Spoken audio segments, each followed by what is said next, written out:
নমস্কার বন্ধুরা, glory morning কিচেনে তোমাদেরকে আবার স্বাগত। তো আজকে আমি আরও একটা নতুন রেসিপি নিয়ে এসেছি। দেখো, এটা তোমরা ছাতু সবাই জানো যে এই ছাতুটা এখন এই বর্ষাকালটাতে হয়, গ্রামে বেশি দেখা যায় এই ছাতুগুলো। তো আমি আজকে এই ছাতুর একটা রেসিপি করব। তো দেখো ছটপট করে আমি কেমনভাবে রেসিপিটা করি। তো চলো আমার সাথে। ছাতুটা আমি কেটে নিই। এইভাবে ছাতুটা আমি কেটে নেব। এই দেখো,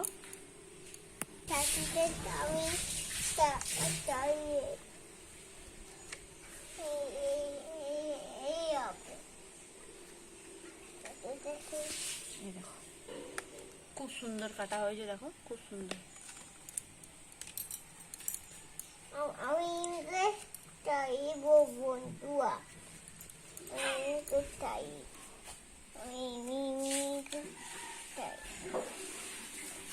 ছাতুটা ভাঙছিস বেটা। আমি তাই আমাদের দাদু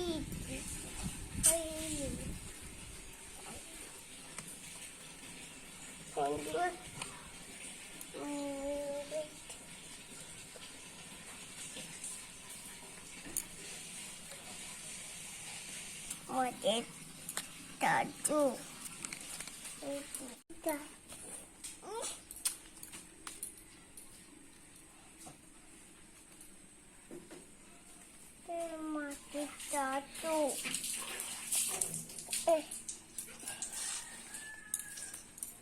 ছাতুটা ভালো করে আমি ধুয়ে নিয়েছি, একদম পরিষ্কার করে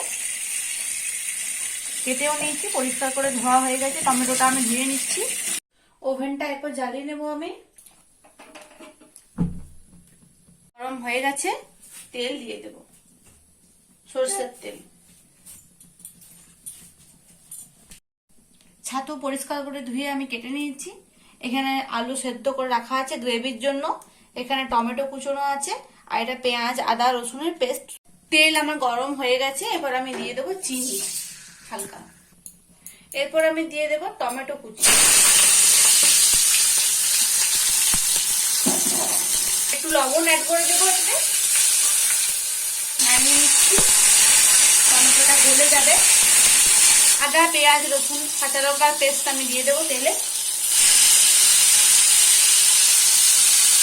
একটু ভেজে নেব।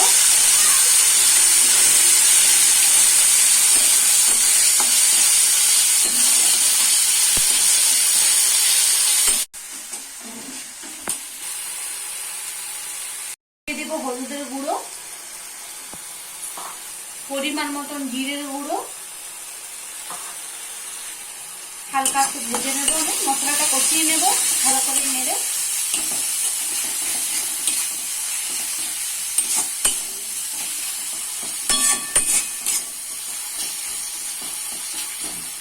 কাশ্মীরি লঙ্কা মির্চ হালকা দিয়ে দেব। মশলাটা আমি কষিয়ে নিচ্ছি ভালো করে।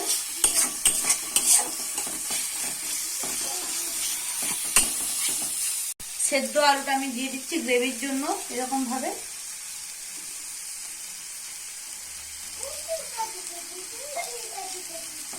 জল দিয়ে দেবো।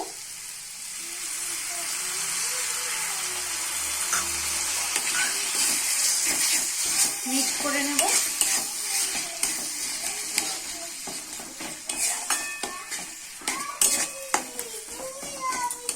একটু জল দিয়ে দেব।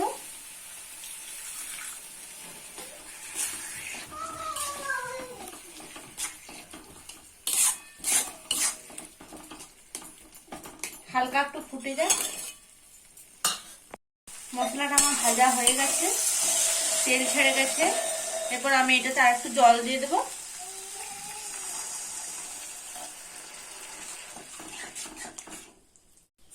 এরপর আমি ছাতুটা অ্যাড করে দেবো এটাতে।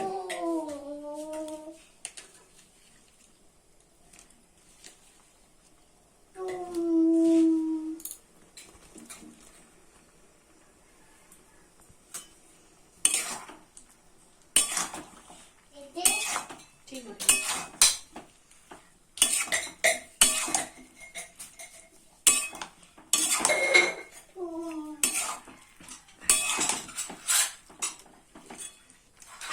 মশলাটা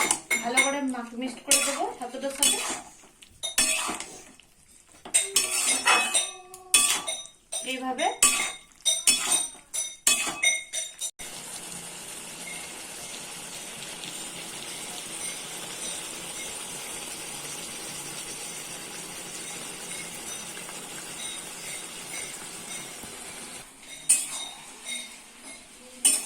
তো এটা আমি 5 মিনিটের জন্য এখন ঢাকা দিয়ে দেব ফুটটার জন্য।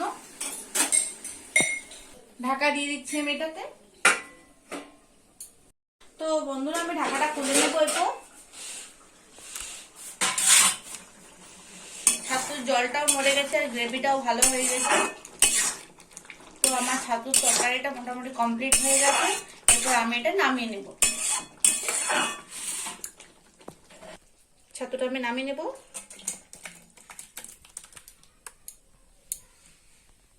তো ছাতুর তরকারি আমার রেডি হয়ে গেছে। তোমরা নিশ্চয়ই দেখলে আমি ছাতুটা কিরকম ভাবে করেছি। তো তোমরা বাড়িতে সবাই ট্রাই করবে, খাবে আর আমাকে অবশ্যই কমেন্টে জানাবে। তো টাটা, বাই বাই।